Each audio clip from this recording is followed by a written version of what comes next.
habían venido. Las personas que me han invitado estaban en la primera banca, por fortuna estaban muy bien sentadas, y arranqué. Y arranqué diciendo lo siguiente: aquí me invitaron a hablar de integración y de inclusión. Me puse a estudiar qué era el asunto, y realmente no creo en eso. Estaban muy bien sentadas, por eso no se cayeron al piso. Les dije, me dijeron que yo hacía integración.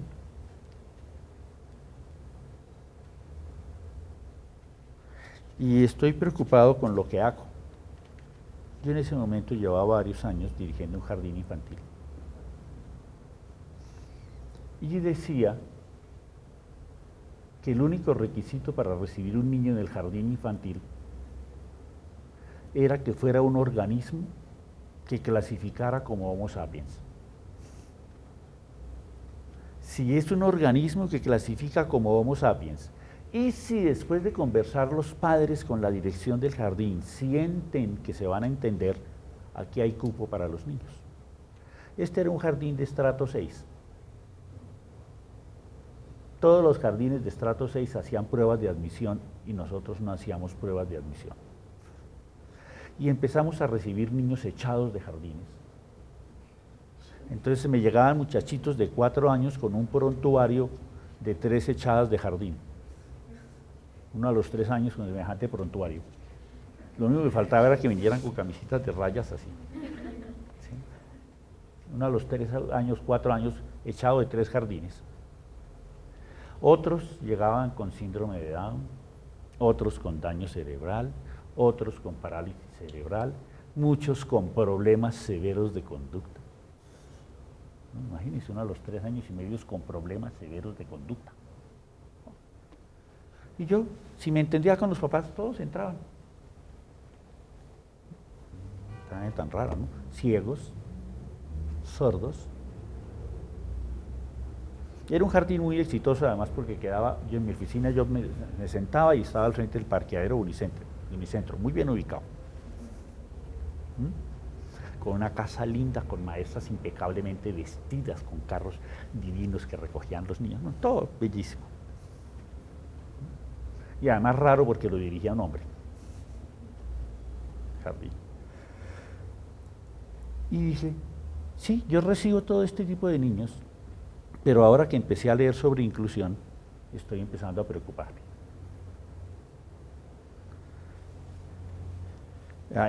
Integración, estoy empezando a preocuparme, y es que, a ver, el principio básico sobre el cual yo funciono es el principio de que los seres humanos somos diferentes y que la diferencia enriquece. Y cada niño que llega y es bien raro, enriquece la vida del jardín. Yo los recibo porque son raros, y desde la rareza es que hay bastante diferencia, y esas diferencias notorias enriquecen todavía más la vida social del jardín. Pero con lo que me he encontrado es que hay escuelas regulares que reciben a niños especiales para a la fuerza tratar, esto es mío, Virgen Santa, les pido mil excusas, cállese.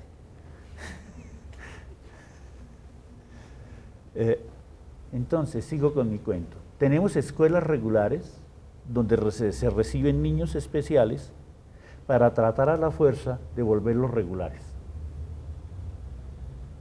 Para alguien volverse especial se necesita mucho trabajo. Todos queremos ser especiales.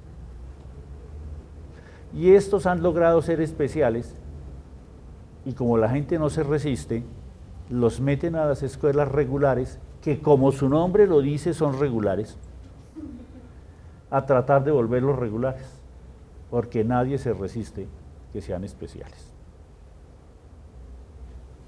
Naturalmente esa era una lectura muy alternativa en ese momento. Aún hoy en día a ratos siento que es una lectura bien alternativa. pensar que la especialidad me hace especial, pero yo sí creo que la especialidad me hace especial.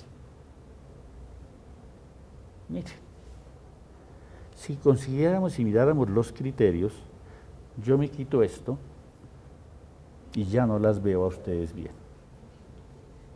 Y allá menos. Y allá menos, peor. Esto quiere decir que yo soy un niño especial. Tengo una limitación visual fuerte. Por fortuna hicieron estas cosas. Y qué magia, ahora los veo. Esta especialidad no es tan de mal gusto como otras. Se nota menos, así queda en la cara. Bueno, a algunos se les nota todavía menos, se ponen unas cosas incómodas dentro de los ojos. Y otros les parece que alguna cirugía los puede ajustar y dejar otra vez como si parecieran sin ninguna especialidad. Yo tengo severas dudas realmente alrededor de esa denominación discapacidad. ¿Sí?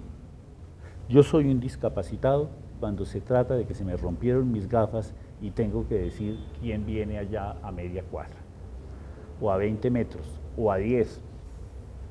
Efectivamente, tengo una capacidad limitada de discriminar quién viene. Soy discapacitado.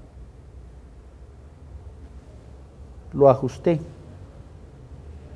Y si no lo ajusto, igual puedo vivir y hacer múltiples cosas. Probablemente, en la época en que no existían las gafas, a mí no me habrían contratado para avisar quién venía por el camino.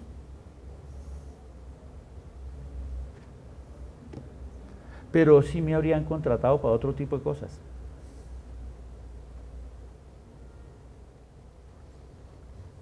A otros, de golpe no los contratan para correr muy rápido.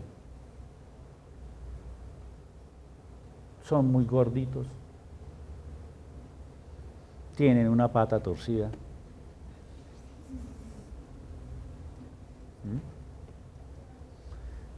Son muy torpes,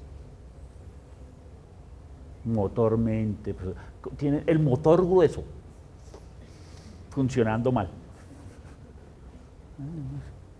Como motricidad gruesa, el motor grueso funcionando mal. Otros son poco hábiles hasta para enhebrar una aguja. Eso los contrata para otras cuestiones. Si necesitan a alguien para cambiar bombillos y no hay escaleras, pues buscan un fenómeno que mida más de 2 metros. Tipo tan raro que mida eso. Si usted necesita a alguien para ser chofer de caballo de carreras, se los llaman jockeys. Usted no va a contratar a alguien como yo. Imagínese, me encaramo yo encima del caballo de carreras, que soy así bien gordito y robústico. Llega de último, porque el otro tiene a alguien que mide 1,60 y pesa 47 kilos. Y un caballo corriendo con un camaján de más de 90 kilos como yo, y el de al lado corriendo con alguien de 45 kilos, pues gana el otro. Ese flacuchento y bajito es buenísimo para ser chofer de caballo de carreras. La diferencia, más que definir discapacidades, define posibilidades. Y es un poco lo que enuncié ese día. La diferencia define posibilidades. Las características diferentes suyas abren posibilidades específicas que permiten que usted tenga aportes absolutamente singulares para un colectivo social. Pero nos preocupa la diferencia, nos asusta. y no miramos qué potencialidades hay escondidas en cada característica humana singular.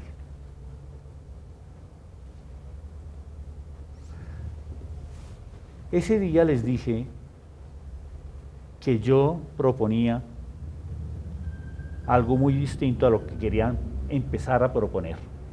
En esa época se estaba empezando a proponer cuestiones de integración. Yo había venido trabajando con la cooperación técnica italiana y habíamos hecho una cantidad de cosas en escuelas del distrito, porque ya existía una ley en Italia que obligaba a integrar cierto porcentaje de niños en cada escuela regular. Entonces yo les dije, yo realmente no sería partidario de que sacáramos una ley así en el país, ni de que empecemos a cerrar las instituciones de educación especial, porque estaba el debate en lo fino. Yo propuse lo siguiente: ¿por qué no empezamos a cerrar las instituciones regulares que ya tenemos hartas y empezamos a integrar los niños regulares en las instituciones especiales, a ver si todos se van volviendo especiales?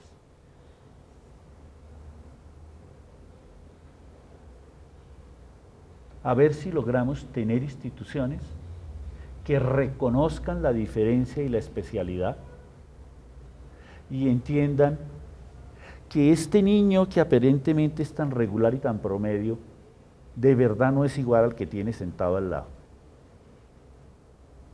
Y hagamos el esfuerzo en las instituciones educativas de dar respuesta no a la necesidad de construir un ejército donde todos marchen igualitos absolutamente en fila, mirando para el mismo lado, sino sabiendo que todos marchan con ritmos distintos, mirando para lados diferentes.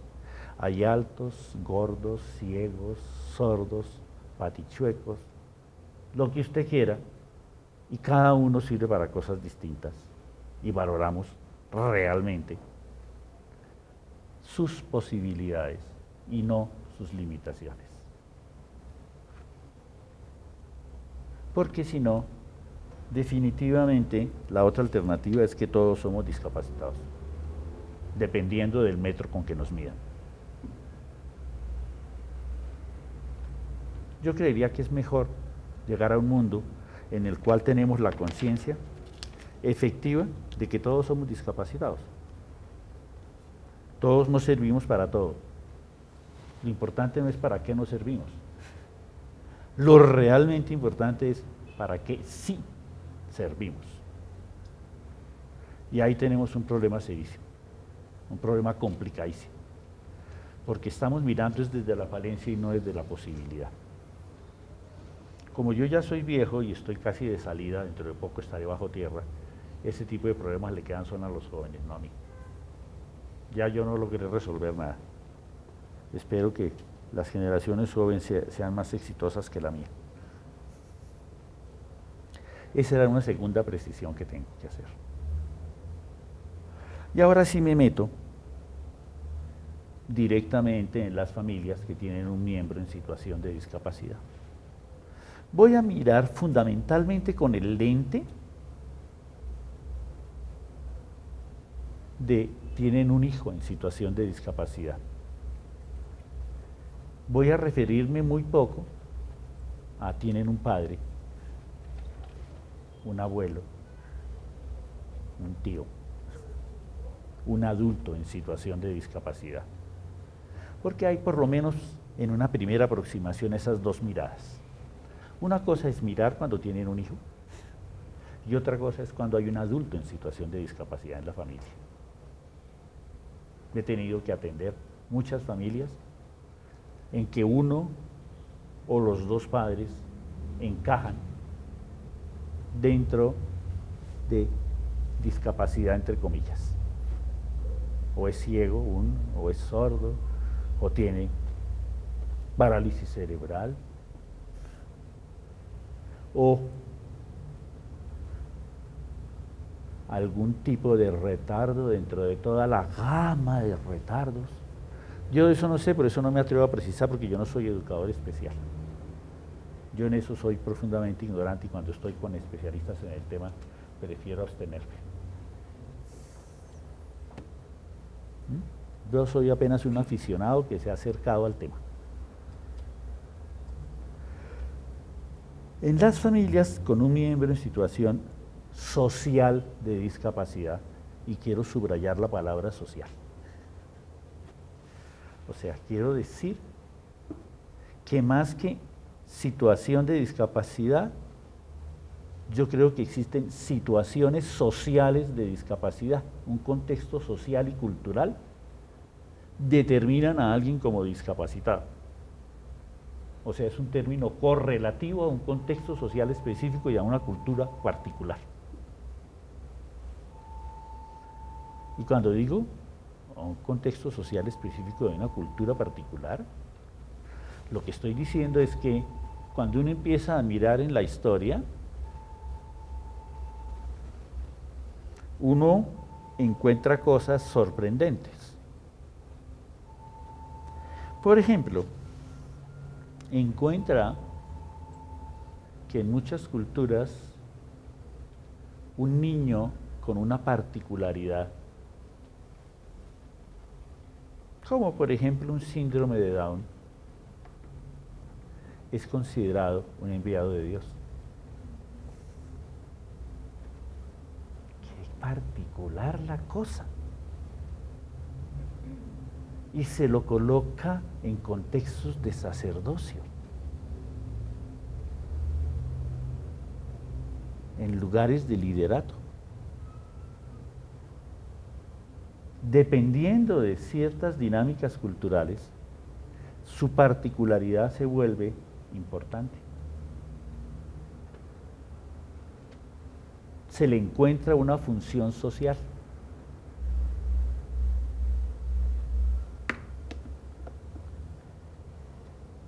Entonces, por eso hablo situación social o social y cultural de discapacidad. O sea, eso tiene que ver con una sociedad y una cultura particular, no con un absoluto.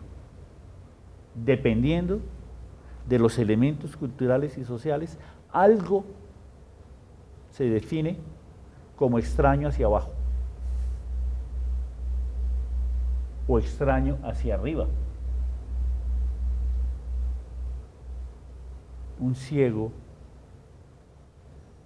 puede ser considerado un excelente vidente,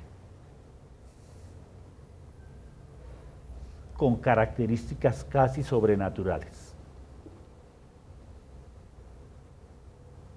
porque puede tocar superficies y hablar del color a pesar de no verlo, porque tiene una serie de desarrollos táctiles sorprendentes.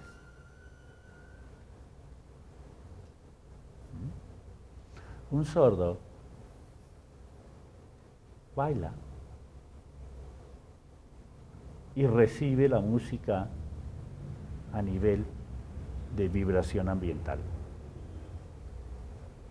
Eso genera capacidades, potencialidades casi sobrenaturales. Por eso muchas sociedades han considerado al que la cultura occidental llama discapacitado un ser sobrenatural. Depende de la social y cultural. Pero como estamos en Occidente, ¿qué pasa entre nosotros?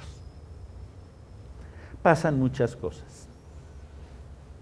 Inicialmente voy a hablar de dos, que tienen que ver con una pesquisa que hice hace como 3 años para un congreso que hizo aquí el Instituto Pedagógico Nacional, la sección de educación especial, sobre educación especial, y hablé de las situaciones de duelo en las familias que tienen un miembro en situación de discapacidad. Estos son dos elementos que yo he encontrado como elementos presentes en las familias que tienen un miembro en situación de discapacidad, en el caso específico en que es un hijo. Y es que estas familias pasan por algo que se conoce técnicamente como la pérdida ambigua. La llegada a una casa de un niño en situación de discapacidad genera una reacción que técnicamente se conoce como eso, pérdida ambigua. ¿Qué quiere decir una pérdida ambigua? Una pérdida ambigua quiere decir que sucede algo que genera una sensación de pérdida cuando debía generar otra cosa. Esperar un hijo tiene que ver con miles de expectativas, no solo para la madre, sino para la familia entera. Y en general, la reacción usual cuando llega un niño, un bebé a una casa, es de alegría. Pero cuando ese bebé en un tiempo muy rápido se detecta como un bebé con una particularidad social o culturalmente discapacitante, genera una reacción absolutamente contradictoria en la familia. Hacia un lado está la alegría de un nuevo hijo y hacia el otro lado está el dolor de un hijo que no responde a las expectativas. Y genera una sensación de pérdida en la familia. Los duelos de las familias que tienen un hijo en situación de discapacidad son absolutamente atípicos, precisamente por la dinámica de pérdida ambigua, que se parece a otras pérdidas ambiguas que tenemos en la vida. Por ejemplo, hay pérdida ambigua cuando alguien de la familia está con una enfermedad terminal muy larga y dolorosa, y después de una enfermedad larga y dolorosa muere, y se empiezan a generar unas sensaciones absolutamente ambiguas en la familia, porque por un lado, qué bien que dejó de sufrir, pero qué mal que se murió. O sea, es completamente ambigua la sensación de pérdida. Se mezclan emociones aparentemente contradictorias. Como en la familia, la mayoría de las familias occidentales patriarcales, que quieren tener hijos varones y en el primer caso llega una hija mujer. Entonces uno los ve con mucha frecuencia con una sonrisa que parece mueca. Qué alegría que llegó la niña. ¿Sí? Hay una pérdida ambigua. Todo estaba azulito en el cuarto. Le tocará vestirse de azul.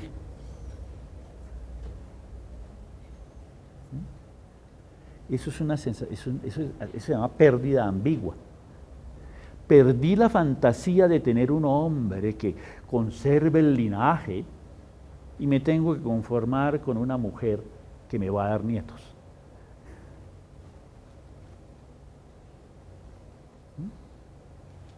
Porque como dicen las abuelas,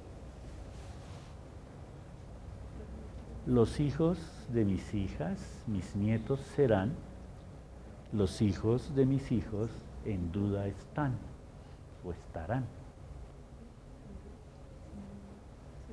Cuando nace una hija, hay la absoluta seguridad de que va a haber nietos. O por lo menos que uno los va a conocer. Cuando nace un hijo, no se sabe.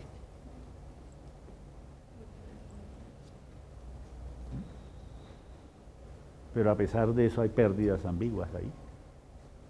Contradictorias como todas las pérdidas ambiguas.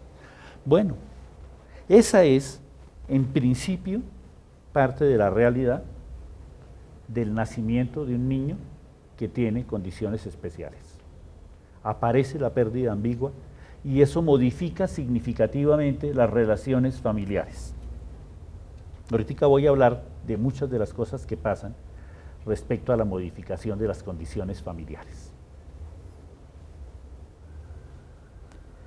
Y con mucha frecuencia, esa pérdida ambigua, que está asociada a un duelo, se convierte en un duelo congelado. Esa es la palabra técnica que se utiliza en psicoterapia, duelo congelado. un duelo no resuelto. Los duelos deben resolverse. Una situación de duelo tiene una serie de etapas de resolución que arrancan con negaciones, inculpaciones, toda una serie de cosas. Y mientras no se resuelven, generan problemas en la vida de la gente. Los seres humanos vivimos de duelo en duelo. Nuestra vida es una cadena casi interminable de duelos. Y eso no es problemático siempre y cuando vayamos elaborando y solucionando los duelos. Los duelos son los dolores por pérdidas. Usted tiene duelo porque se muere alguien, usted tiene duelo porque un amigo se fue, usted tiene duelo porque se le rompió la muñeca que le había regalado su madrina y amaba profundamente y se rompió. Tiene que elaborar el duelo. Usted arma duelo porque sus compañeros de bachillerato con los que venía tanto tiempo se van cuando usted se graduó para otros sitios y usted no sabe para dónde. Y las graduaciones, además de ser un momento de dicha, también es un momento de llanto, porque ¿será que nos volvemos a ver? Y empiezan los duelos. Y lo importante de los duelos es que se elaboren. ¿Qué sucede en una gran cantidad de situaciones como esta? Los duelos se congelan. Se quedan ahí en estado estático y van haciendo cosas asociadas a inmovilizar la familia. No voy a profundizar en esto, porque el objeto de hoy no es hablar de los duelos,